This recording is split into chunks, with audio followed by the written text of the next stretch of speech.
இது மகிமை நேரம். நம்முடைய கர்த்தரும் இரட்சகருமாகிய இயேசு கிறிஸ்துவின் இடைநேற்ற நாமத்தினாலே மகிமை டிவி நேயர்களை நான் வாழ்த்துகிறேன். இந்த நாட்களிலும் நம்முடைய பிள்ளைகளை, நம்முடைய சந்ததியை தேவ பக்தியுள்ள சந்ததியாக அல்லது ஆசீர்வாதமான சந்ததியாக உருவாக்குவதற்கு வேதத்திலிருந்து என்ன ஆலோசனைகள் பெற்றோர்களாகிய நமக்கு கொடுக்கப்பட்டிருக்கிறது, பிள்ளைகளுக்கு கொடுக்கப்பட்டிருக்கிறது என்பதை குறித்து நாம் தியானித்து வருகிறோம். நேற்றைக்கும் அந்த கர்த்தரை பற்றிய அறிவை நம்ம பிள்ளைகளுக்கு கொடுக்க வேண்டும் என்பதை குறித்து தியானித்தோம். பிள்ளைகள் கர்த்தரை அறிய வேண்டும் என்பதை குறித்து தியானித்தோம். இந்த நாளிலும் பிள்ளைகளை நாம் போதித்து நடத்த வேண்டும். நீதிமொழிகள் 22ஆம் அதிகாரம் 6ஆம் வசனம், பிள்ளையானவன் நடக்க வேண்டிய வழியிலே அவன் நடத்து, அவன் முதிர் வயதிலும் அதை விடாதிருப்பான். பிரியமானவர்களே, வேதத்தில் என்ன சொல்லியிருக்குன்னா, பிள்ளையானவனை நடத்த வேண்டிய வழியிலே நடத்து, முதிர் வயதிலும் அதை விடாதிருப்பான். எப்படி அவனை வழி நடத்த வேணும்னு எபேசியர் 6ஆம் அதிகாரம் 4ஆம் வசனத்துல வாசிக்கும் பொழுது, பிதாக்களே நீங்களும் உங்கள் பிள்ளைகளை கோபப்படுத்தாமல் கர்த்தருக்கேற்ற சிட்சையிலும் போதனையிலும் அவர்களை வளர்ப்பீர்களாக. அப்போ கர்த்தருக்கேற்ற சிட்சையிலும் போதனையிலும் வளர்ப்பீனாக. இன்றைக்கு நாம் எப்படி போதனையில், கர்த்தருக்கேற்ற போதனையிலே அவர்களை நாம் வளர்க்க வேண்டும் என்பதை குறித்து பார்ப்போம். ஆபிரகாமை நாம் பார்க்கும் பொழுது ஒரு தேவ பக்தியுள்ள சந்ததியை உருவாக்க வேண்டும் என்று நோவாவை தேவன் தெரிந்தெடுத்து அவன் மூலமாக சந்ததியை உருவாக்கினார் என்று பார்க்கிறோம். ஆனால் அதற்கு பிறகும் அநேகர் அவருடைய தேவனை மறந்து வழி தப்பி போனதை அறிந்து ஆபிரகாமை ஒரு ஜாதிகளுக்கு தகப்பனாக தேவன் ஏற்படுத்துகிறார். அவன் மூலமாக அவனுடைய சந்ததியை நாம் ஆசீர்வதிக்க வேண்டும், அது ஒரு தேவ பக்தியுள்ள சந்ததியாக உருவாக்க வேண்டும் என்று ஆபிரகாமை தெரிந்தெடுத்தார். அப்ப ஆபிரகாம் எப்படி? ஆபிரகாம் விசுவாசித்தான். ஆபிரகாமுக்குள்ள விசுவாசம் இருந்தது, கர்த்தருக்கு பயப்படுகிற பயம் இருந்தது, கீழ்ப்படிதல் இருந்தது.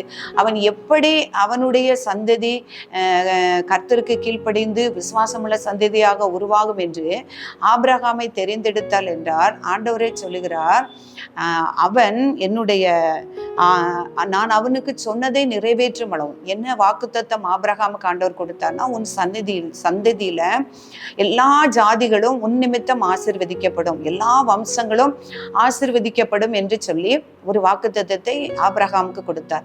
அப்ப ஆபிரகாமுடைய சந்ததியில தான் இரட்சகராகிய இயேசு கிறிஸ்து வரும்படியாய் தேவன் திட்டம் பண்ணியிருந்தார். அதனாலதான் ஆபிரகாமை தெரிந்தெடுத்து அவன் மூலமாக சந்ததியை, அவருக்கென்று ஒரு ஜனத்தை ஏற்படுத்தி அவர் ஆசீர்வதித்தார் என்று பார்க்கிறோம். இப்ப ஏன் அவனை தெரிந்தெடுத்தார் என்று அவர் சொல்லும் பொழுது, ஆதியாகமம் 18ஆம் அதிகாரம் 19ஆம் வசனத்திலே, ஆபிரகாமுக்கு அவன் சொன்னதை நிறைவேற்றும்படியாய் அவன் தன் பிள்ளைகளுக்கும் தன் பின்வரும் சந்ததியாருக்கும் நீங்கள் நீதியையும் நியாயத்தையும் செய்து கர்த்தருக்கு வழியை காத்து நடக்க வேண்டும் என்று அவன் கட்டளையிடுவான் என்பதை நான் அறிந்திருக்கிறேன் என்று சொல்றாரு. அப்போ ஆபிரகாமுக்கு அவனும் என் வழியை காத்து நடப்பான், தன்னுடைய பிள்ளைகளும் தன் வம்சங்களும் அவருடைய வழியை காத்து நடக்க வேண்டும் என்று அவன் கட்டளையிடுவான் என்று நான் அறிந்திருக்கிறேன் என்று சொல்கிறார். அதைத்தான் ஆண்டவர் இப்போ நமக்கும் சொல்கிறார். நீ உன்னுடைய பிள்ளைகளையும் உன் சந்ததியையும் கர்த்தருடைய வழியில் நீர் நடத்துவாய் என்று நான் அறிந்திருக்கிறேன், அதனாலதான் உனக்கு நான் பிள்ளைகளை கொடுத்தேன் என்று நம்ம ஒவ்வொருவரையும் பார்த்து ஆண்டவர் சொல்கிறார். அவருடைய பிள்ளைகளை நாம் மட்டும் அவருடைய கர்த்தருடைய வழியில் நடந்தால் போதாது, நம்முடைய பிள்ளைகளையும் சந்ததிகளையும் கர்த்தருடைய நியமங்களையும் நியாயங்களையும் கடைபிடித்து அவருடைய வழியில் நாம் நடக்க வேண்டும். அப்போ கர்த்தருக்கு பயப்படுகிற பயத்தை சிறு வயதிலேயே பிள்ளைகளுக்கு நாம் போதித்து கற்பிக்க வேண்டும். முதலாவது என்ன சொல்லப்பட்டிருக்கிறது? கர்த்தருக்கு பயப்படுதலே ஞானத்தின் ஆரம்பம். அப்போ பிள்ளைகள் நல்ல அறிவா வளரணும், ஞானத்துல வளரணும் அப்படின்னு நிறைய முயற்சிகளை நாம் செய்கிறோம். சிறு வயதிலே அவர்கள் சரீர வளர்ச்சிக்கும், இந்த உடல் வளர்ச்சிக்கும், அதே போல மூளை வளர்ச்சிக்கும், அறிவு வளர்ச்சிக்கும் தேவையான எல்லா யுக்திகளையும் எல்லா வழிகளையும் நாம் பிள்ளைகளுக்கு தெரிந்தெடுத்து நாம் கொடுக்கிறோம், போதிக்கிறோம். ஆனா கர்த்தருக்கு பயப்படுகிற பயத்தை நாம் போதிக்கிறதுல எந்த அளவு நம்ம முனைப்பா இருக்கிறோம் என்பதை நம்ம சிந்திச்சு பார்க்கணும். அப்போ தீமையை விட்டு விலகுவதே கர்த்தருக்கு பயப்படுகிற பயம். பிள்ளைகள் மனுஷர்களுக்கு பயப்படுறாங்க, ஆனா கர்த்தருக்கு பயப்படுகிற பயம் இல்லை. இந்த பிள்ளைகளுக்கு சொல்லணும், கர்த்தருக்கு மறைவானது எதுவும் இல்லை. உன்னுடைய ஆலயத்திற்கு செல்லும் பொழுதோ அவருடைய வசனங்களை அசட்டை பண்ணாதபடி ஆலய காரியங்களில், கர்த்தருடைய காரியங்களில் கர்த்தரை மகிமைப்படுத்துவதில், கர்த்தருடைய கனப்படுத்துவதில் எந்த விதத்திலும் நான் அசட்டையா இருக்கக்கூடாது, நம்ம சோர்ந்து போகக்கூடாது என்று பிள்ளைகளுக்கு நம்ம என்ன செய்யணும்? கர்த்தருக்கு பயப்படுகிற பயத்தை நம்ம என்ன செய்யணும்? போதித்து நடத்தணும் அப்படின்னு சொல்லி ஆண்டவர் சொல்லுகிறாரு. 139 சங்கீதத்துல தாவீது சொல்லும்போது சொல்றாரு, உடைய ஆவிக்கு மறைவாக நான் எங்கே போவேன், உடைய சமூகத்தை விட்டு நான் எங்கே ஓடுவேன், நான் எங்க இருந்தாலும் நீர் என் கூட இருக்கிறீர் என்பதை ஆண்டவர் சங்கீதக்காரன் உணர்ந்திருந்தார், தாவீது உணர்ந்திருந்தார். அதனாலதான் அவர் அந்த பத்சேபாள் காரியத்தை குறித்து பாவம் செய்த பொழுது தேவனிடத்துல அறிக்கையிட்டு மன்னிப்பு கேட்டு அவர் மனம் திரும்பினார் என்று பார்க்கிறோம். அப்போ அவருடைய கர்த்தருடைய கண்களுக்கு மறைவானது ஒன்றுமே இல்லை. இதை இந்த பிள்ளைகளுக்கு நான் போதித்து நடத்தணும், அந்த கர்த்தருக்கு பயந்து நடக்கணும், எல்லா காரியங்களையும் அவர் அறிந்திருக்கிறார் என்று. இப்போ நம்ம ஏலியை குறித்து பார்க்கும் பொழுது, அவன் கண்களுக்கு முன்பாக அவனுடைய பிள்ளைகள் பாவம் செய்த பொழுது அவர்களை போதித்து நல்வழிப்படுத்த அவன் தவறினபடினால அவனுடைய குடும்பம் முழுவதும், அவனுடைய சந்ததி முழுவதுமே சாபத்துக்கு உள்ளானது என்று நான் பார்க்கிறோம். அப்ப பிள்ளைகளை போதித்து நடத்த தவறின ஒரு மனுஷன் உதாரணமே ஏலியாக காணப்படுகிறான். அவருடைய பிள்ளைகள் எப்படி இருந்தாங்களா? பேலியாளின் மக்களாக இருந்தார்கள் என்று காணப்படுகிறது. ஒரு சாபம், அதாவது உன்னுடைய சந்ததியில வாலிபர்களே காணப்பட மாட்டார்கள், அதாவது 4 வயதுல எல்லாருமே இறந்து போவாங்க, ஒரு கிழவனும் உன்னை சந்ததியில காணப்பட மாட்டான்ங்கிற ஒரு பெரிய சாபத்தை அந்த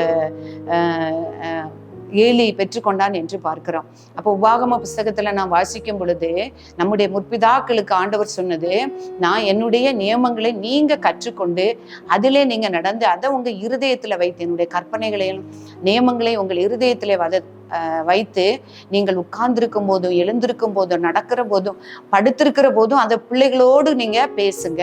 நீங்க அறிஞ்சு உங்க இருதயத்துல வைத்து நீங்க அதை பேசி உங்கள் கைகளில் அதை அடையாளமாகவும் கண்களுக்கு நடுவே ஞாபக குறியாகவும் வைங்கள் என்று அவங்களுக்கு கட்டளையிடுகிறார். ஒவ்வொரு காரியத்திலையும் ஆண்டவர் தம்மை அறியணும், கர்த்தருக்கு பயப்படுகிற பயம் அப்பந்தான் அவங்களுக்கு இருக்கும் அப்படிங்கிறத சொல்லுகிறார். அதே உபாகமம் 4ஆம் அதிகாரம் 9ஆம் வசனத்திலையும் சொல்றாரு, என் வார்த்தைகளை அவர்கள் கேட்கும்படியாக பண்ணுவேன். ஏன்னா ஓரேப்புல அவர் இஸ்ரவேல் ஜனங்களுக்கு வார்த்தைகளை சொல்லும் பொழுது, என் வார்த்தைகளை அவர்கள் கேட்கும்படி பண்ணுவேன், அவர்கள் பூமியில் உயிரோடு இருக்கும் நாளெல்லாம் எனக்கு பயந்திருக்கும்படி அவைகளை கற்றுக்கொண்டு தங்கள் பிள்ளைகளுக்கும் போதிக்க கடவர்கள் என்று எழுதப்பட்டிருக்கிறது. அவர் நம்மளை இன்றைக்கும் நமக்கு கொடுத்திருக்கிற கடமை, நமக்கு கொடுத்திருக்கிற கட்டளை, தேவன் பிரியப்படுகிற ஒரு காரியம் என்னன்னா, உன்னுடைய பிள்ளைகளை போதித்து நடத்து, கர்த்தருக்கு பயப்படுகிற பயத்தை பிள்ளைகளுக்கு அறிவித்து நடத்து. அப்பொழுது கர்த்தர் அவருடைய ஆவியை நம்முடைய சந்ததியின் மேல ஊற்றி நம்முடைய சந்தானத்தை கர்த்தர் ஆசீர்வதிப்பார். ஜெபம் செய்வோம். பரிசுத்தம் நிறைந்த எங்கள் அன்புள்ள ஆண்டவரே, உம்மை துதிக்கிறோம். நீர் எங்களுக்கு பாராட்டின இரக்கங்களுக்காக, ஈவுகளுக்காக, கொடுத்த பிள்ளைகளுக்காக தேவரீர் உமக்கு நன்றி செலுத்துகிறோம். சுவாமி ஸ்தோத்திரம் அப்பா. உம்முடைய வேதத்தின் வார்த்தைகளை, வசனங்களை, நியமங்களை நாங்கள் கற்றுக்கொண்டு, கற்பனைகளை நாங்கள் கற்றுக்கொண்டு அதன்படி நடக்கவும் எங்களுடைய பிள்ளைகளுக்கு அனுதினமும் நாங்கள் போதிக்கக்கூடிய ஞானத்தையும் பலத்தையும் கர்த்தர் எங்களுக்கு தரும்படியாய் ஜெபிக்கிறேன். சுவாமி, உம்முடைய ஆவி உம்முடைய சந்ததிக்குள் ஊற்றுவேன் என்று சொன்ன தேவன், உம்முடைய குமாரரும் குமாரத்திகளுக்குள்ளே என் ஆவியை ஊற்றுவேன், அவர்கள் தீர்க்க தரிசனம் சொல்லுவார்கள் என்று சொன்ன தேவன், என்னுடைய பிள்ளைகளையும் என்னுடைய சந்ததியையும் தகப்பனே அப்பா ஸ்தோத்திரம், கர்த்தருக்கு பயப்படுகிற பயத்தில் வளர்க்கக்கூடிய ஞானத்தையும் அறிவையும் நிதானத்தையும் எங்கள் ஒவ்வொருவருக்கும் நீர் தரும்படியாய் ஜெபிக்கிறேன் அப்பா. உம்முடைய அன்பை விட்டு விலகாதிருக்கிற கிருபையை நீர் பிள்ளைகளுக்கு கொடுக்கும்படியாய் ஜெபிக்கிறேன். சுவாமி, எங்கள் ஒவ்வொருவரையும் நீர் பலப்படுத்தி நீர் வழி நடத்தும், சிட்டையின் மறைவில் மறைத்து காத்துக்கொள்ளும். எல்லா மகிமையும் தேவரீர் ஒருவருக்கே செலுத்துகிறேன். இயேசு கிறிஸ்துவின் நாமத்தில் ஜெபிக்கிறேன் நல்ல பிதாவே.